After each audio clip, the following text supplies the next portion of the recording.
Itu dah hian Kortha South. Aduh nak halas langsung. Lama kanom le tua. Lai pun dah hian kan zot vele lok don ni. Dah hian bang vale mes dia tau chung photographer. Lo an lo buai khop mai. Voter seng zat nge oma. Mi yang zat nge vote hak to ti kha percent tenen. Ini chan sak lok sira thang. Kortha South ta hian vote hi zasari som ni pauma. Tuna hian vote zali somli le pathum tlato in 61%. Ni me kan ituna hian. Hei với nè hiện với nè sống bản địa VC in thành là nè tôi hiện sau lắm ạ polling station là cái đồng mega thì cho vote là cái sự đàn hiện 61% border hi vote là to điên cái sự thì cho VC candidate ZPM lắm hay candidate riêng bị pura liền sai lo hay can bula hin oma hay zo này muốn đi toi tete hay zo lúc ăn đua không thắt tắc bồn việc mà chúng ta làm phù anh sẽ mà sản thì sẽ là chọn về thì trong tuần này hiện anh sẽ tổng khăn vote thì 61% border vote là tổng niên anh sẽ tại hiện amithi ang tele khôi đang mun đang tepon nuôi lên gần riêng vote thì anh sát sẽ nghe in bây giờ vote thì tuần này hiện là ta trả việc tụi in bây giờ đều em tin vote với nó còn thắc bố được sim im mù đàn đáng quên anh MLA te MP thành te ang chuan ni lo deuh chon kan han ring deuh ronga ta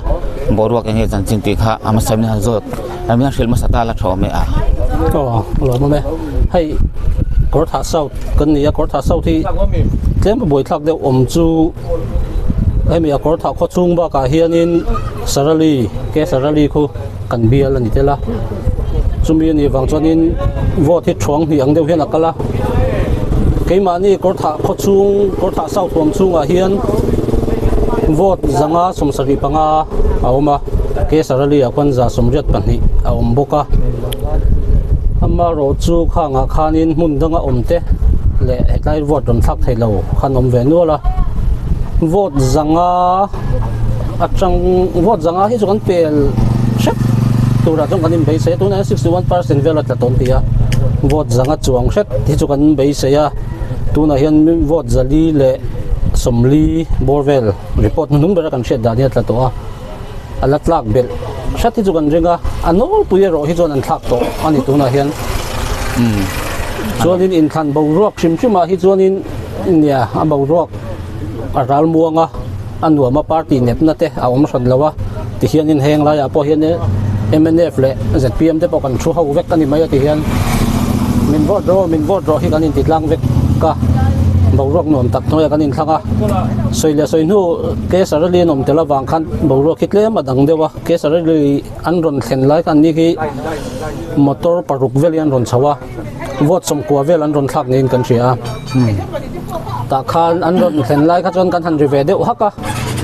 hetlai kho chung mi te po an fela sarali kho pon atanga ron kal kha chu an kiana ti khan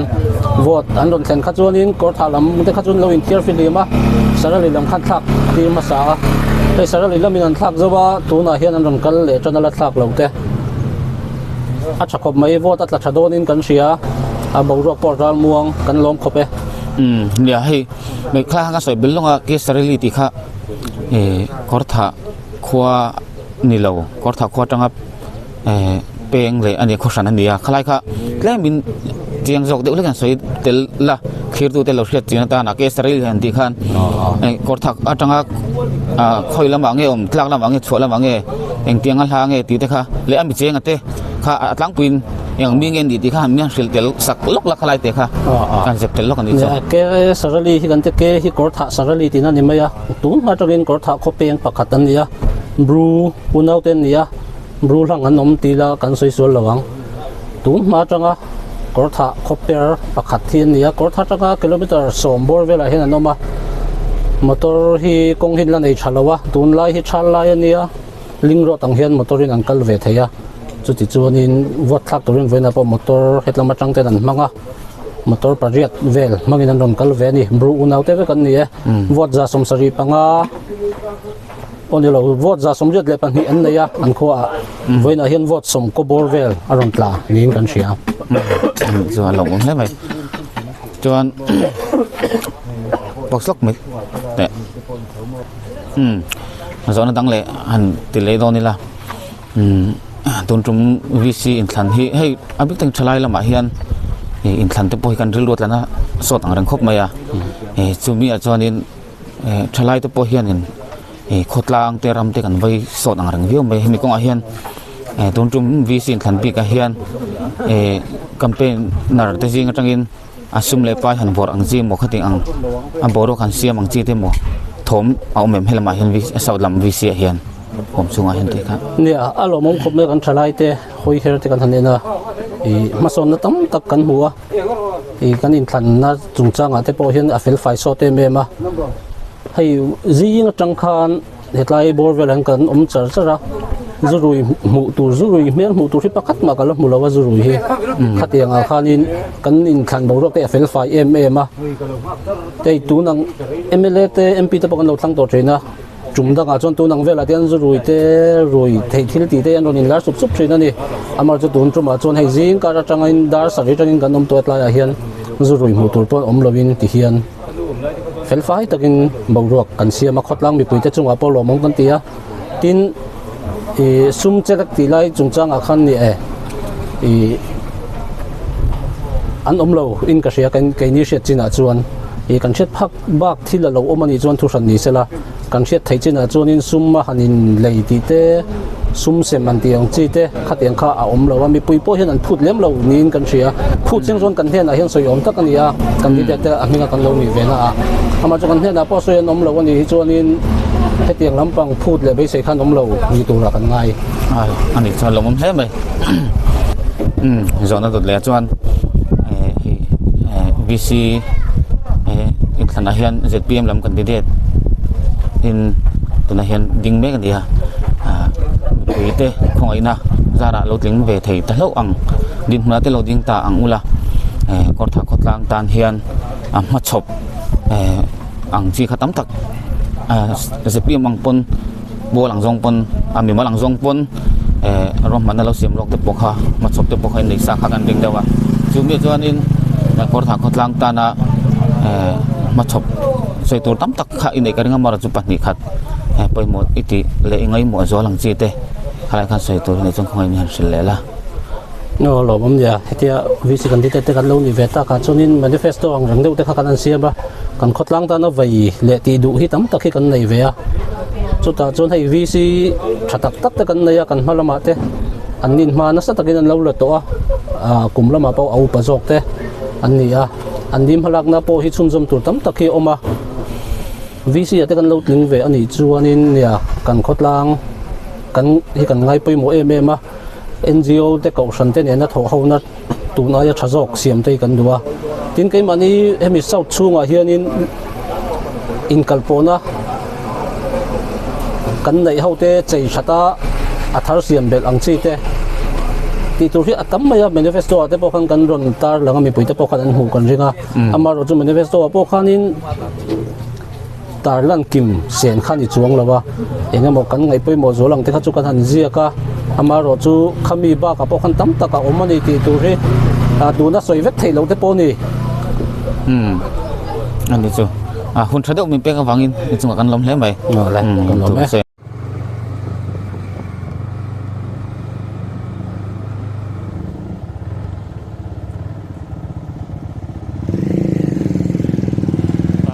hal em han da shimero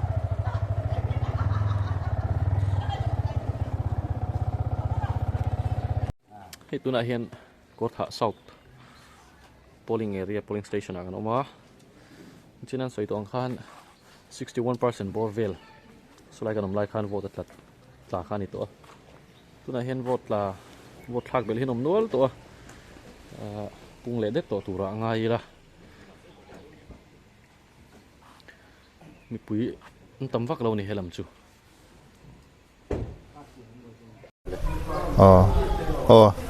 chỉ bay vô obet lamal soma kania SDO civil Kortha kania tin hetila ya hian in sector officer in voina in thana hian kan duty ni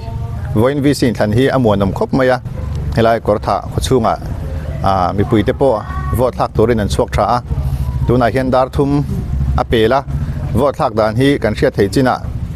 Kortha no ta hian in za somruk panga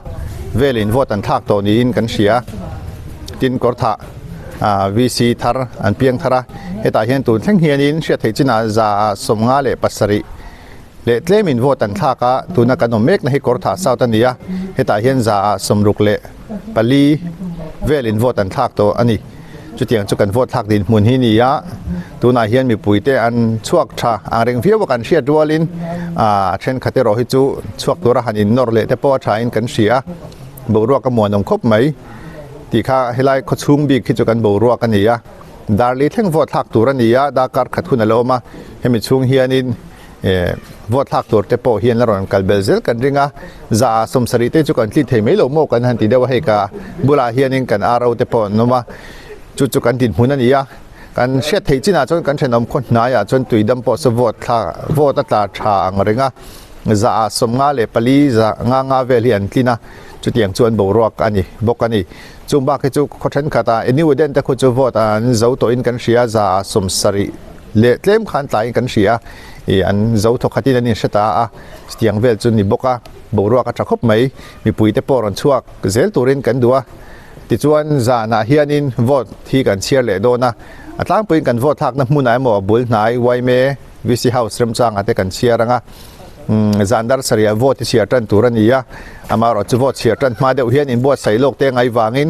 daruk le chan ve vela hi chuan in kan kal khom tranin karinga chutiang chuan in ma kan langa in than result po fel fai taka puan thei kan in be sei ngei ni ti kha kan sei du ni e tuna hian Kortha not lama kanom le to video top nan ni sela mhring po nung lo la tam khop mai helam chu vote thì cái là thạc về lâu á vote cả vote thạc à cái đủ top đó này thì chú anh dàn lắm ạ vote share về thì live cần tum don anh ấy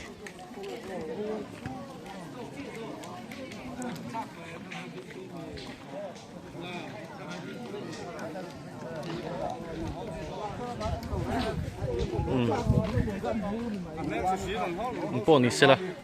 ti zong kha tun tum kan video chu ni sela thange ti tu zong te zawai chunga lom tu kan soi tak me ni e okay hi Johnny larin puya Kortha ma weng ran chuai me president ni me kania tin hat constituency a hian MPA pa joint secretary in to me kani ai Kortha not bi ka hi tun din huna hian 65.43% hi atato vote hi zabai hian zasari somnga le pariat awma tundin huna mipa zani somthum pariat le melchia zani somnga pariat wain zali somkwa paruk atatoa atlacha yeu maya hemi bak ki hai dar kar chan ve la lo ma tu na hian lat kang he tu ra chuan kan nga ya amaro chu kor tha lo tam tak khan lo ve boka tin mi thi te i an boka khang bak a khan somsari chuang chu atlak kan ring ani za somsari tin ai tun VC in thana hian in MPF le party political party rang te i remda ziangin thil thalo khanti angchi khat report kha omlem lo watun din huna alom omlein kan tia el pai taka in thanna bua se ni hi MPF ang kon lom thu kan sei tak mewa ni pui ta po i hemi MPF ngien na te min za sak zela ba ngin lom thu kan sei hal bokani tun din huna hian kotha nota hian VC candidate thi mi som le paruk mai che te nen an oma i an thalom khop maya tu te pot ling sela kan lom pui ve ka ting te mi pala VC member hi wain panga kan nei do na mai chia reserve seat hi pakhat chuan ami pa mi ka china hian i mi pali khani do na ating te po du sakna kan han chu ni kha ka sei thei tok me ro se alo me